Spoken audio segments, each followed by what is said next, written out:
Hello and welcome into the Sporting Pod, along with Tony Allegretti and Emerson Burris and Mauricio Ruiz. I'm Cole Pepper. Today on the pod, a historic hat trick, what Ashlyn Puerta's triple means for the future.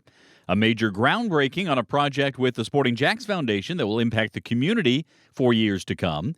And more news on the men's side.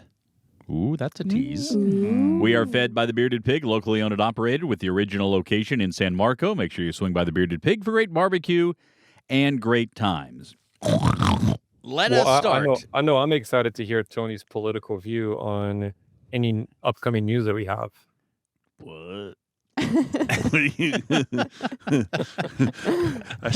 really should have read the show notes today. He said for the 19th consecutive week. Yeah. Okay.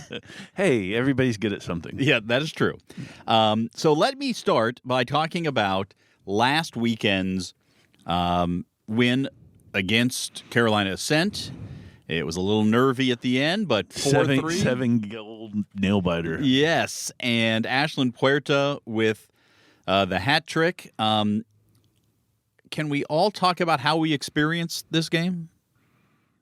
Sure. Because Tony and I experienced it similarly. Okay. Yeah, I was about to say I was with you. Yes. So we experienced with the Ultras, the supporters group, at a pop-up watch party at Uptown. It was announced on this very pod last week. In Springfield. Yep.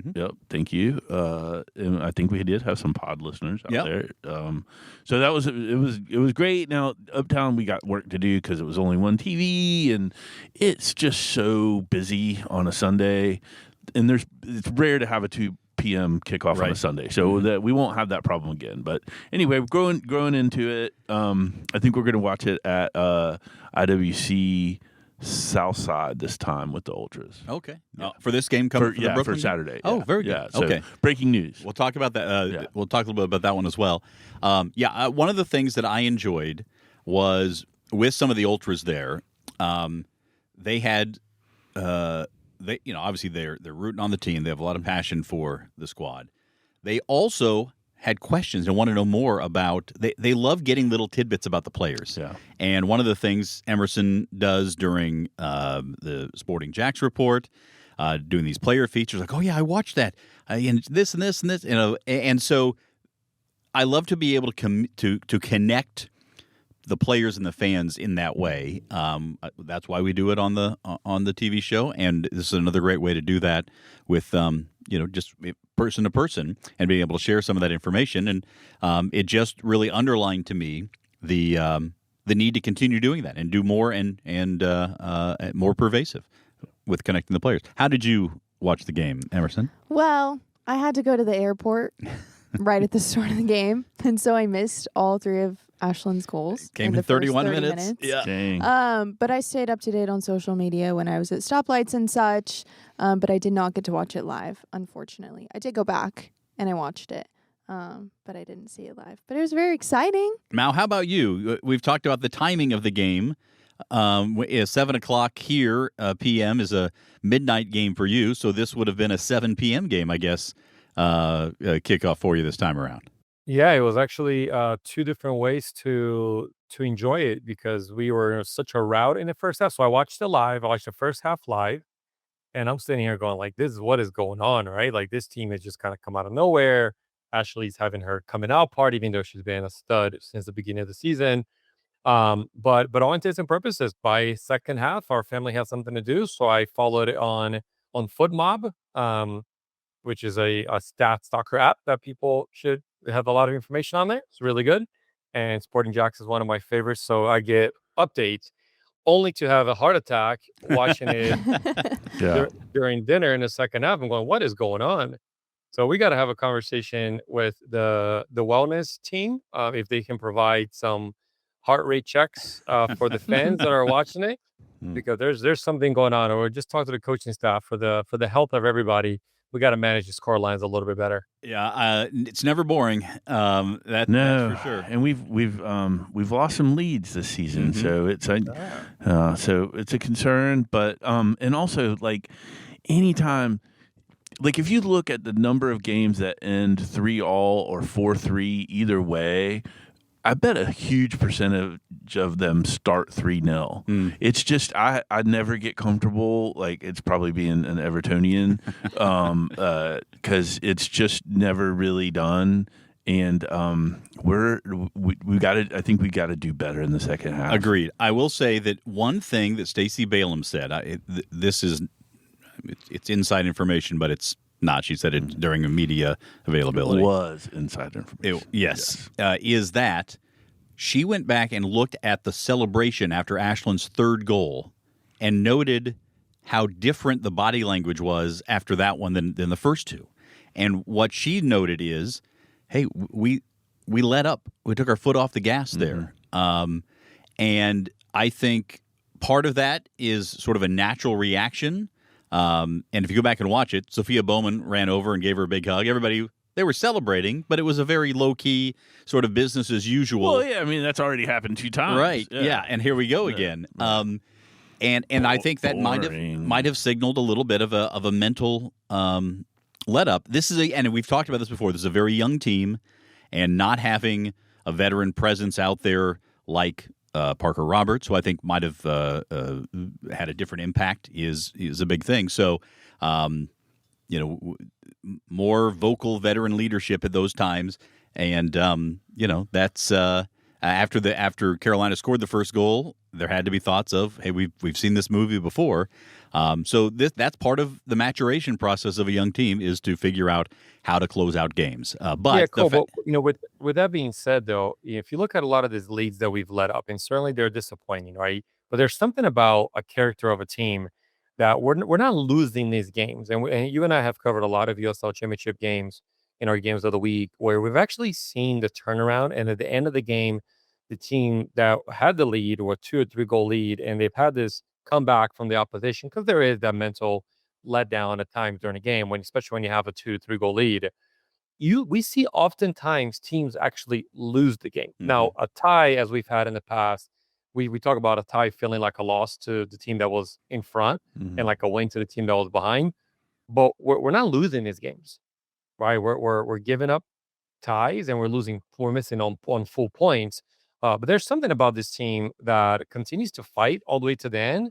And many lower character teams, a lot of these results would have actually ended up as losses, and they're at least staying as draw. Or in this case, we got over the hump and we got to win. I agree with that, Mal, and I think you're becoming a good or a better team when you can win ugly-ish, and that I feel like at the end of that game kind of felt like we got away with one, but also on the road, 3 points away. Yeah, buddy. I mean, I'm with you on that. Like, yeah, it's not. Yeah. Also, I think we're one of the few teams in the league right now that's trying to play it out of the back, and we're doing things with everybody presses, right. So we've got to figure it out, and like you said, we're a young team. Many of these athletes have been playing college, right? And they don't play it out of the back a lot. They just send it down the field, and a lot of teams in our league do that too. And so we're growing into that style, and I think we're getting better every time. We just got to tighten up a little bit more. And if I can close the conversation on how to watch games or how to experience games, I do think that it's important to know some of the tools that if you're not sitting there watching it on TV or via Peacock, streaming it, whether it's on the TV or your phone or a laptop or a tablet, whatever, that there are these other tools to be able to keep up with it. One of the great ways to do that is by following along on the Sporting Jack social media. There is a great system that's utilized within the league to be able to flip those highlights very quickly. So usually the best way to do that is on the Twitter or X account, Sporting_Jack. I thought Instagram also did very well. That's what I was staying up to date on. Oh, so they were pushing them out on Instagram as well? Okay, good. They were showing the goals. Yeah, go Riles. So you can see the goals. You can keep updated on that. There are also non-video highlight updates that come in on X that'll keep you updated on substitutions and other goings-ons. And then as you talk about some of these other apps that will give you alerts as games are going on, there are a lot of games in the Gamebridge Super League schedule, even more so in the USL Championship schedule when the men launch. So for those of you who are connected as fans, this is there are a lot of ways to stay up to date with what's happening in a match. And another shout out to the just the quickness of our social media team. A lot of times they've got the actual footage of the goal up, right? Yeah. Like I would put that up against any team right now that's getting those sort of clips out that fast. We're really good at that. So I want to part of that is how our people are doing it, but also league-wide there is this really great tool that every team has access to that allows that to be cut up and pushed out. And it is, some old school approaches would say, well, why are you showing the goals for, if people aren't going to watch on TV? And the point is, this is another example of removing obstacles for connections. Because not everybody is sitting there watching the game at a sports bar or in their living room.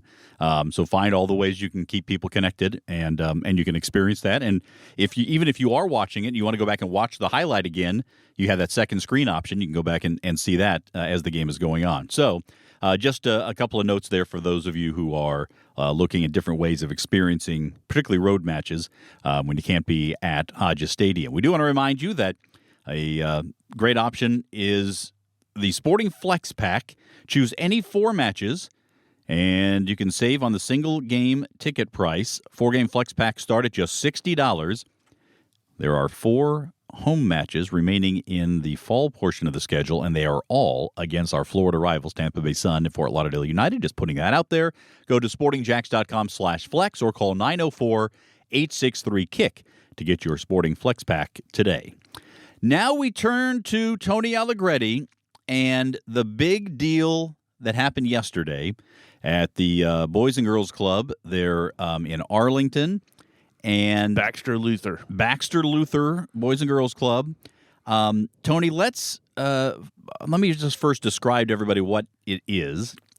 We have, for longtime podcast listeners, you may have remembered Tony visiting some mini pitch installations going on. He was hanging with Tyler Adams at one of them. I think it was in Detroit. My boy. Yeah. And Isn't that your LinkedIn profile picture? Yeah, well, actually, all my profile pictures, too. I'm just flexing. Yeah. So that was a year and a half ago. You have been working on getting a mini pitch in Jacksonville for a long time.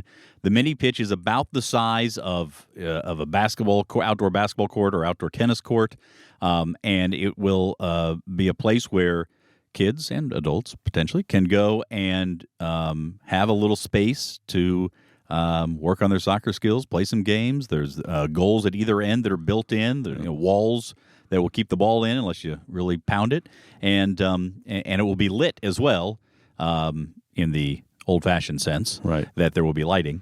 But Tony, this is going to be something that I think, talk about legacy. It's going to be there at that location of the Boys and Girls Club, and we'll give kids in Arlington an opportunity to explore the game and learn the game and develop within the game like they've not had before. For decades, yeah. And so it's going to be amazing. And we all know that the more touches you get, the better you get. We've seen it with our students who come out to our clinics right now. They're better than when they started, and it's a continuous improvement. And having that amenity there for those families to walk, that club has about 100 kids every afternoon, and so we've served about 500 sort of clinic kids since we've started. That particular location will serve 500 kids in a week, and it's just amazing. And it's such that with the lighting, with our partnership, we'll be able to activate and do some programming on the weekends at night because of the lights. Carolyn Murray was there for the announcement, but I can absolutely envision having the team out there, fundraisers. Let me also just put in a plug for the Academy's fundraiser is going right now, Soccerthon. So if you would like to participate in that, please check out the Academy website. If you Google Sporting Jack Soccer Academy and Soccerthon, it'll take you to the page. But this allows for kids who can't afford to play at a high level for the club. It gives them scholarships, and so that's a big deal. They do over 6 figures in scholarships every year. Great, so all the way around. We're trying. We are literally trying to put our money where our mouth is, and our programming and our hearts in these places so that more kids can play the ball. And Emerson, we talked to a number of dignitaries, including Tony, afterwards, and shared that information with those around local media who didn't have the capacity to get cameras there. Not listening to the pod. Just in general, like there was an announcement at the same time at the airport with the governor. Right. So, sometimes you got to make choices in the news business. Anyway, we talked to a number of folks, and I thought that, everybody had a little different view on it, but the word that came back from Paul Martinez, who's a president and CEO of Boys and Girls Club Northeast Florida, from Amanda Vandervoort, president of the Gamebridge Super League, local dignitaries, was the impact. It was the word that kept coming up. Yeah, I agree. And another message that I heard repeated is we might have the next USWNT or USMNT star come from right here in Jacksonville. And then we talked to Amanda Vandervoort. She said maybe the next president of the Gamebridge Super League will come from this court. So I think it's really exciting. Lots of people showed up. Good attitudes. We got to see some soccer balls fly in the air with a shovel. So it was really fun. I'm really excited to see the impact that comes from this. Mauricio, you're in Portugal, where this sort of small-sided soccer structure is pretty common. It's not been something that's been very common in the United States. Right. In the United States, you have a lot of basketball courts and a lot of tennis courts. And in Europe and in South America, those are practically soccer courts. And so to get more of these out in the community, not only for access, as Tony was mentioning, right, kind of bringing soccer to areas that don't have access, but from a developmental standpoint, what a small pitch does, it creates more actions on the field, more repetition on the ball. So when you look at players all over the world, why are they so much more technical than typically an American player, where the American player is usually known for more of the physicality and the endurance, and where an international player, South American player, is known more for their technique, because they grow up in courts like this. This is just all they know. It's reduced space, it's pressure on top of you right away, it's quick decisions. So it's fantastic that we're getting access to players that otherwise may not have access to the game. But from a developmental standpoint, we got to get more of these around in the United States in general, but certainly within our area, because it's going to help development for even for the kids that are within our academy. They need more actions in pitches like this. All right, it's going to be a great thing, and we'll continue to follow it. And you can see the renderings if you go to the Sporting Jack's website or Facebook pages or social media pages. And as Tony, what's the runway in terms of getting it up and running? Yeah, so we hope to. And construction's always, of course, crazy, but we hope to open it before our match on November 22nd. Oh, wow. So very fast. Very fast. Yeah. It's very fast. Now, a lot of things, supply chain, Musco, what a brilliant company that they come in and do it. It's all turnkey. So it's kind of modular. So it's not super difficult. And the hardest part is the pad that's already there. So we're in great shape there. But yeah, so we're really hoping. Obviously, I think it'll open before the end of the year. But excellent. Yeah, we'll be ready. That'll be great, and we'll showcase that when it does happen. Do want to remind you that the Sporting Jacks Report comes to you this weekend, Saturday at noon on NBC 12. Next week it'll be Sunday at noon on ABC 25, and you can join us every Tuesday at 6 for the Coaches Show on 1010XL. You can listen live and on demand at 1010XL.com. Mark Warburton, Stacey Balaam, and a player join me. And the Sporting Jack Soccer Hour every Thursday night at 6 on AM 930, Fox Sports Radio Jacksonville. Mauricio Ruiz and Becky Burley and Emerson Burris and others join me each and every week. All right, speaking of Mark Warburton, I want to play a little sound from our conversation this past Tuesday on the Coaches Show, where the Sporting Jacks head of soccer, gave an update on the progress and the work being done right now behind the scenes on the men's team. Here's Mark Warburton. There's a lot going on, obviously. When you have a blank canvas, people go, "Oh, it's great, you got a blank canvas." The fact is there's nothing on it, Cole, and you've got to put things on it. So a lot of work of looking at players. It's a different market to the women in terms of the depth of the market. You know, the women was obviously you have to go about and find the right players, and hopefully we did in many cases. But the fact is you've got a really deep pool of men now, and many of them, not being in any way critical, all very similar. You know, you talk about a number 6 midfielder. Mm-hmm. I've been given 50 or 60 defensive number 6s who all are about 5'11", who all like to hit the diagonal and all like to get forward for the odd goal. But there's, you know, you're looking for the player that adds value above and beyond the normal job spec. You're looking for that player with the subtle pass or the weight of pass or to see it, or who can screen the back 4, the back 3, who can get on the half turn at the right time, or who can retain the ball really well. So you're looking for that type of player. So yeah, we've got a few, but we're going to start moving now. We've been a lot of work for a head coach. We had a guy from the UK that I was really keen to get over, and he got promoted Premier League wise, and that didn't come about. And then we've had the last few weeks on a very good coach, very good experienced coach in the US, who I like enormously. But again, you know, the market's moving. There's fees being paid and money's being paid, and we have to recognise it. Football is a moving market. And the World Cup, people will think it's nothing to do with it. The World Cup is focusing everything here on the US, and markets will respond, you know, in terms of clubs expanding, owners putting more money in it, success. The focus of the world will be on the US for the coming months on soccer, and then the Olympics, etc. as well. So there's a lot of stuff here focused, and I think it's going to keep on raising every level of the game in the US. Mauricio, I'm hoping you heard all that. I did. What stood out to you about, you know, within that minute and 52-second soundbite of Mark kind of taking, pulling back the curtain on all the activities right now on the men's side? It was something about Mark that people get to know, right? That he doesn't like boring. Yeah. And he doesn't like the same old. And there's a reason for it, because if you're doing the same thing that has been done before, then you're not going to have that competitive advantage. So he's right in many senses. There's a formula to competing in the USL, and typically those players are recycled within a USL. He's not really keen on just competing in the USL, right? He wants to. This project is not a project like any other. So how do you add value to the player recruitment and the player profile that you're adding? You look at players like Ashlyn Puerta. You look at players like like Schmidt, Schmidt. Many other players that we've gone out and giving chances to. Mark is very keen on giving opportunities. And so that's one thing people just can find out really quickly. And it takes patience and time. So it's kind of, the pudding will be in the proof, the proof will be in the pudding long term. But on the head coaching concept, I expect that we're going to have a high level coach, someone that's won it at this level, or someone that is a very, very high prospect on an international level. So it's going to be an interesting component, and that's what he was kind of alluding to.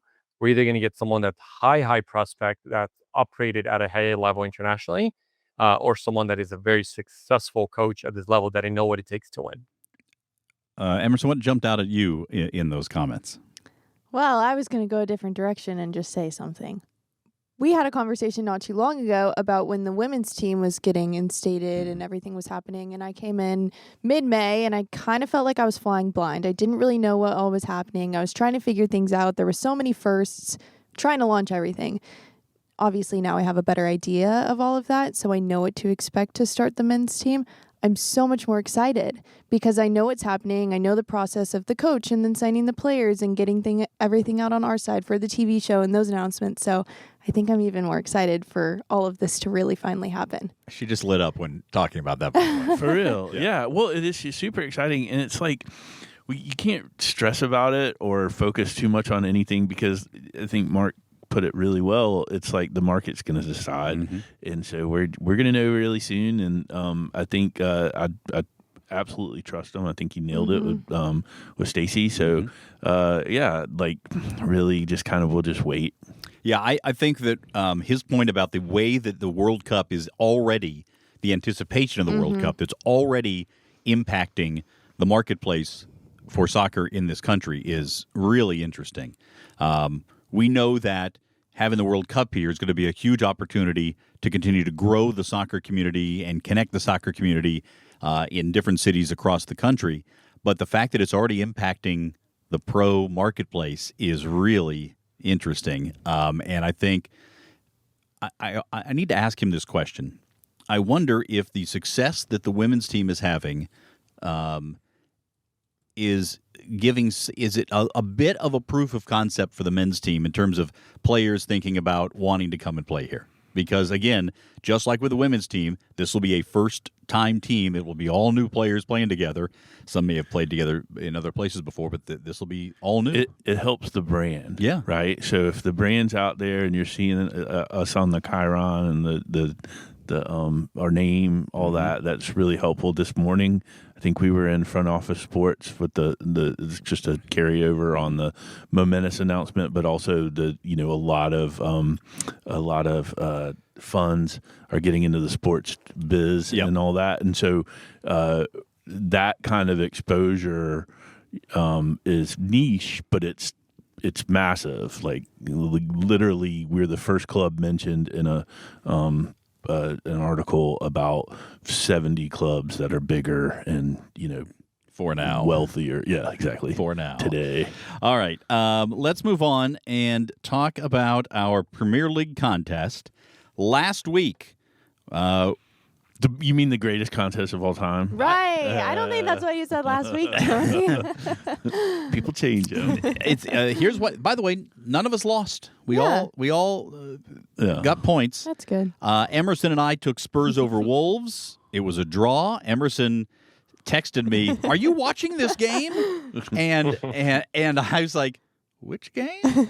I was watching a college football game at the time. Like, why are you that interested in Ole Miss LSU? No. She said, "No, Spurs Wolves." I was like, "Oh, the Magnolia Classic or whatever." Mauricio had Everton over West Ham and draw there. And one Tony Allegretti, who is yet to have a draw this season. He's all in or all out. Picked Man City over Burnley, which they did handily. So our standings as of right now: Tony's in the lead with 9 points. Mauricio, Emerson, and yours truly with 8. Let us make our picks for this week, and I'm going to give Mauricio the chance to make his pick here first. I am going to go with Tottenham versus Leeds. There's some juicy games out there, but I think this is a safer bet for me. Okay. Risky. All right. I need some points. That's at Leeds, I believe, right? It is at Leeds. Yeah. It is, but listen, Frank knows how to play away from home. They got firepower. I mean, Leeds is a good team right now, but I might give Tottenham here the go ahead, and I think they'll come out on top. Emerson? I'm going to go Man City over Brentford. And I really hope I get a win. I could use a win. Where's that? That's at Brentford. It's at Brentford. Yeah. I looked at that one too and thought, again, you know how I like to pick home sides. Yeah. We'll see. So I picked my home side this time around. I've got Villa over Burnley. Mm-hmm. Burnley is sort of becoming a punching bag in this competition right now. Remember, we can only pick winners twice. Each club can only be picked a maximum number of 2 times this per season. I like Villa in that one too. You can pick losers as much as you want, but you can only pick the winners twice. Tony, who's your pick? I'm going Bournemouth over Fulham. That's a Friday matchup, I believe. Yes. So I can find out whether I can enjoy my weekend or not on top, because this really does go a huge, long way to determining your state of mind. Exactly. Yeah, both you and Emerson have a lot invested in this. This and the Sporting Jacks. Yes, women. I want to. One last thing here before we talk about the Brooklyn matchup. We'll just say that another bit of news this week is that Sydney Schmidt was named to the U.S. U17 Women's World Cup team. Called up. Let's go. So she'll be wearing her country on her shirt, and we'll be looking forward to that. It starts later this month and runs into November. So Where is it? exciting. It's in Morocco. Oh my gosh! So, man, I love those. Are you man. saying So we should? cool. Oh, I'm sorry. Yeah. Are you guys suggesting that we Go take to- the pod I to think we Yeah. cover have this? to, guys. Is that what it is? I mean, if Chris can go, Okay. Yeah. Yeah. All right. We'll make it happen. Hey, Morocco's not that far from me. It's not that far. right down- Yeah. Pop on down there, right down Mal. the street. Let's make it happen. Yeah. Why Okay. not? And then this weekend, Emerson will be in Brooklyn covering the first matchup between Sporting Jacks and Brooklyn FC. Brooklyn, bit of a chippy team so far this year. They will mix it up. Yeah. And so we'll see how things go. Grace Philpotts, a little homecoming of sorts, spent half a year there last year after her college season ended. She played the second half of the season for Brooklyn. Happy to be back here. Just had a birthday as well. Mm-hmm. So she's been able to kind of give a lay of the land for folks going up there. So we'll talk about that matchup next week. And we appreciate you jumping on here with us.